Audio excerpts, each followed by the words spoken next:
Hey folks, it's Diecastbuffet here again, and it's time for another NASCAR Diecast review.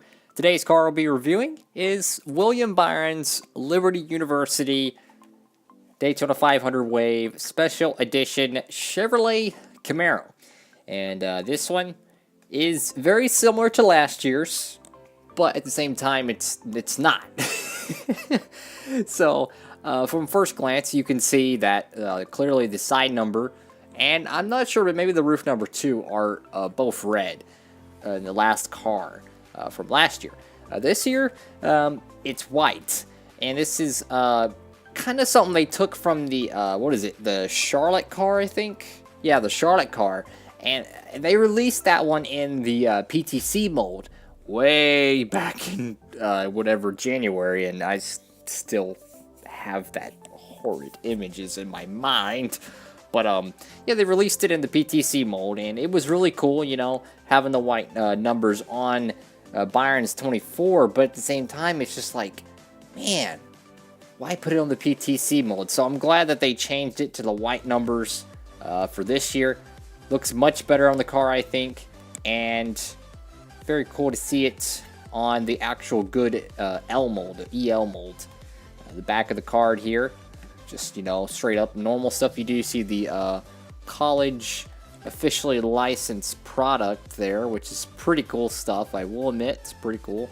You know, kind of seeing how get some NCAA action. Yeah, let's get it out of the package. All right, folks. So here it is. This is William Byron's Liberty University Camaro, and this car, well, it's honestly, you know, it's something just seems off about this car. Honestly, it does seem off about it.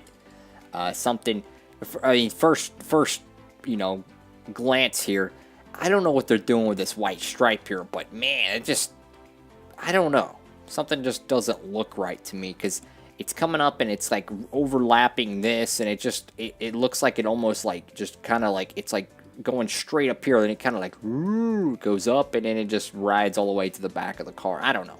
Maybe that's supposed to be like that. Maybe not. Probably is supposed to be like that. It's just something about it. I don't know. Honestly, the white stripe would not bother me if it wasn't for the numbers here. How small they are, guys.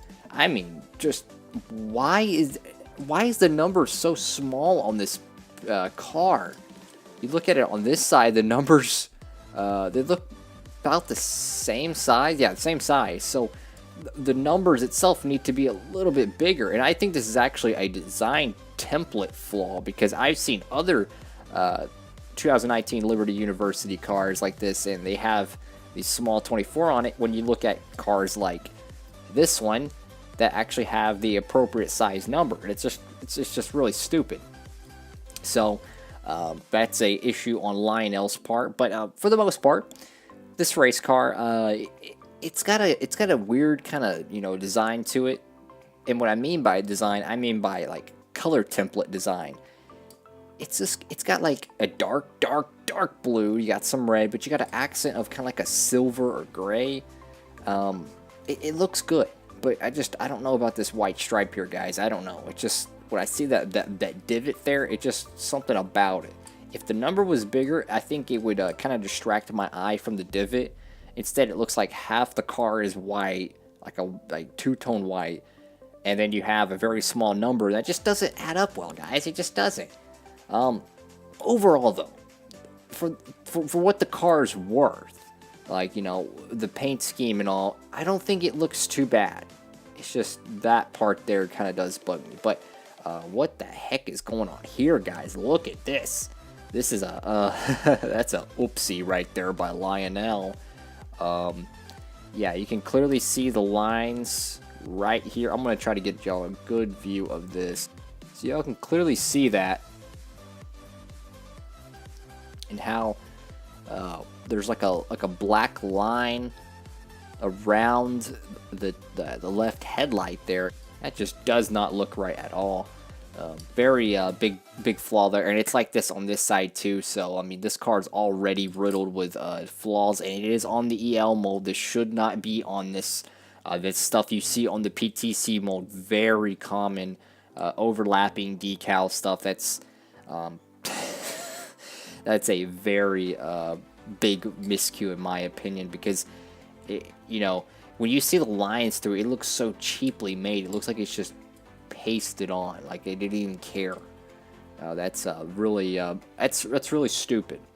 Right here, got a little bit of a defect on the E on Liberty. Maybe that will scrape off, maybe not. I don't know. But yeah, just overall, this paint scheme, I think the die-cast is not doing it justice, honestly. I think this car on the track looks fabulous. It looks really good. You know, I think white as an accent on a race car looks very nice. And I mean, I like the back end of it. You know, the white, it pops, you know. You don't see a whole lot of that nowadays. I think it just looks good. You know, a dark color with a white accent looks good. I like the little red 24 there. Kind of like a nice little, just, you know, like a third color. I still don't understand why Valvoline must have this white background. Like, you can still see a like a white background around the Valvoline logo. You can kind of see how it's like one of these the white. There's two different shades of white. You have like a pearl white, a snow white. You have a snow white, and then you have kind of like a cream white. And I think that's up to y'all to kind of decide. I would probably say the Valvoline is more or less a cream white, but the you know, the back end of the car is more or less like a snow type of white. It's not so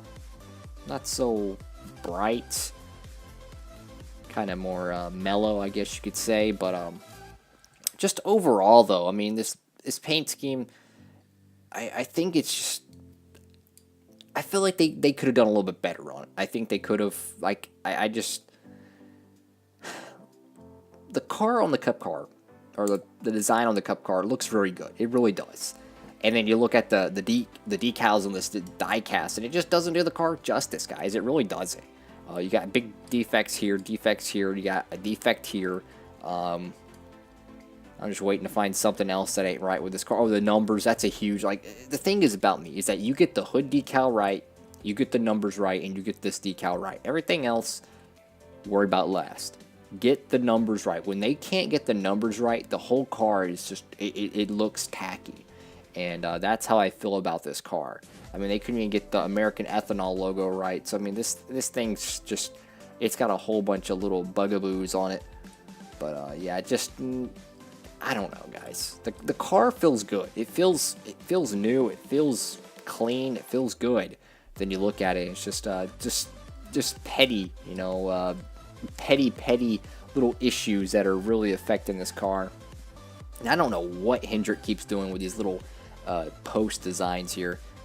I mean, you see like a silver kind of gray like stripe here. I don't understand why they put that there. It's like random. It's like you have this really nice paint scheme, and then you just got like, oh, a random stripe here, and it's like they're forcing it on the car, and I don't like that. It's just some random horn stripe thing, and it's just it's tacky. It's not needed. It's tacky. And Hendrick has this on pretty much every single car in the field.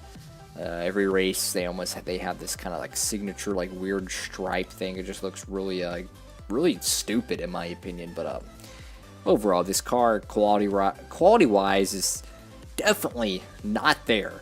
I think the biggest thing they could have done is just fix this whole 24 small number thing. I just don't understand how these things get through the production line. Like they make you know, prototypes of these cars, you know. How does this small number thing get through the production line is beyond me. It really is. There's plenty of room. You could have made this number bigger, and it's just these things just don't. I don't understand how these things happen. You know, you see the numbers, like the 88 is a little bit bigger than the 24, but the 88, it's just being a little bit bigger does not look bad, right? And the 24 just being just a little bit smaller, it looks that bad on the car, in my opinion. I don't like when you have a small number and everything else is accurate scale. Like, I want the entire thing to be as realistic as possible because I am a purist. I like things being realistic, you know? So, just very disappointed there. But, anywho, that's going to conclude today's video. If you liked the video, please give it a thumbs up, and if you're new around here, smash that subscribe button. Thank you all so much for watching. Hope you have a great one, and Diecastbuffet signing off.